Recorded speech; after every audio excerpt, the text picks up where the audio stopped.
I'm here with DC legend Daryl Davis. And Daryl, I was going to ask you, can you just list some of the great collaborations that you've had over the years? Oh my goodness. Chuck Berry, Elvis Presley's Jordanaires, the Drifters, the Platters, the Coasters, the Shirelles, the legendary blues band, Pine Top Perkins, Johnny Johnson. Probably the most influential person that I've worked with, I worked with him on and off for 32 years, is the great Chuck Berry, because he founded a whole genre of music known as rock and roll. And when I first saw Chuck Berry and saw Elvis Presley, my first goal was to see them in concert, and I accomplished that.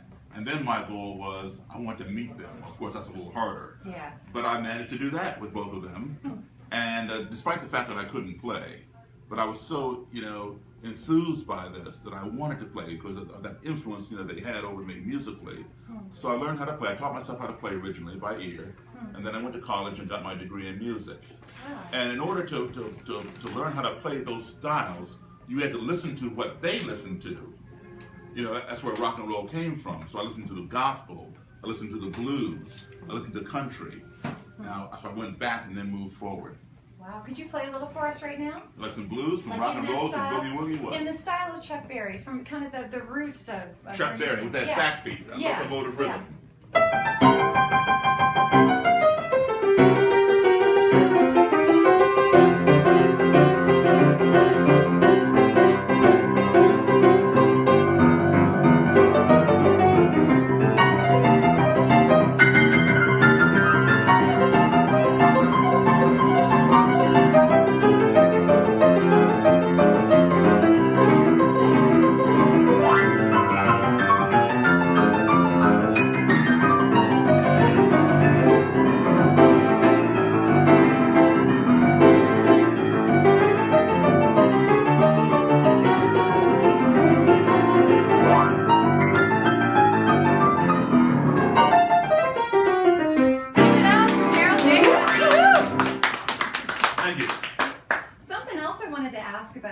A lot of people don't know about your history befriending members of the KKK. And this is a remarkable story. And could you tell us a little bit about that? Sure. Well, what happened was one day I was playing in a country band. In 1983, there had been a country music revival or resurgence with the movie Urban Cowboy, with Mechanical Bull and line dances and stuff. So I joined a country band. And country and blues are the exact same music, the same three chords. And it's society that tries to, if you will, segregate them. But it's the same music, and we borrow from each other. So I was in this country bar, and this white gentleman walked up to me after I finished playing a set and told me how much he enjoyed my music. And then he made the remark that this was the first time he'd ever heard a black man play piano like Jerry Lee Lewis. Wow. And I was not, I was not offended, but I was taken aback, like surprised, like, didn't he know? And I went on to try to explain to him the origin of Jerry Lee Lewis. Jerry Lee Lewis learned that style from black blues and boogie woogie piano players. That's where rockabilly rock and roll came from. Yeah. Well, he didn't buy it. I told him, man, I knew Jerry Lee Lewis personally. He told me himself he didn't buy that. But he wanted to buy me a drink. So he bought me a drink, and it turns out he was a member of the Ku Klux Klan. And he and I became very good friends. And eventually he gave up the Klan, and now I have his robe and hood hanging in my closet. And, it was music that brought us together. You got the blues, like say something like this.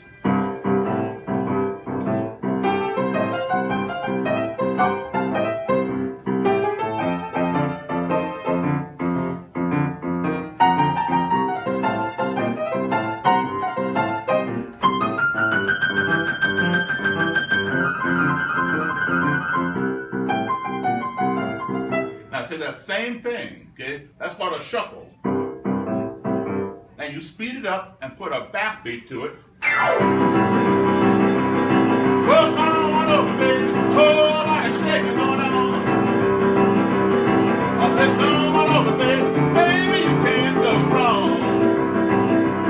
I'm faking. Oh, like shaking on on. Let's go one time.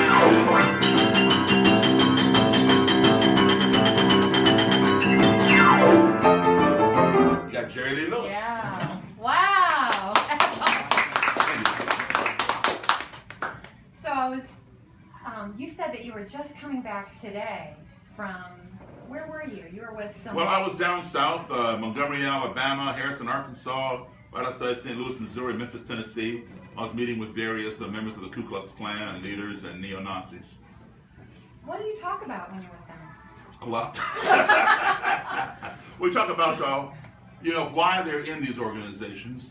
What are they trying to do? What are their goals? What are they trying to accomplish? And they all stand for, we want to make a better America. Well, so do I. Yeah. So why can't we do it together? Yeah. So that's basically what the conversations are about. Do you ever feel afraid? Do you ever feel intimidated being in these places? No, I mean I have experienced danger before, absolutely. But no, I'm not afraid. Well, thank you. Thank you for keeping these conversations going, and it's just an honor to have you here today. My pleasure. Thank you for having me. Daryl. Let's give it up for Daryl Davis. Thank you.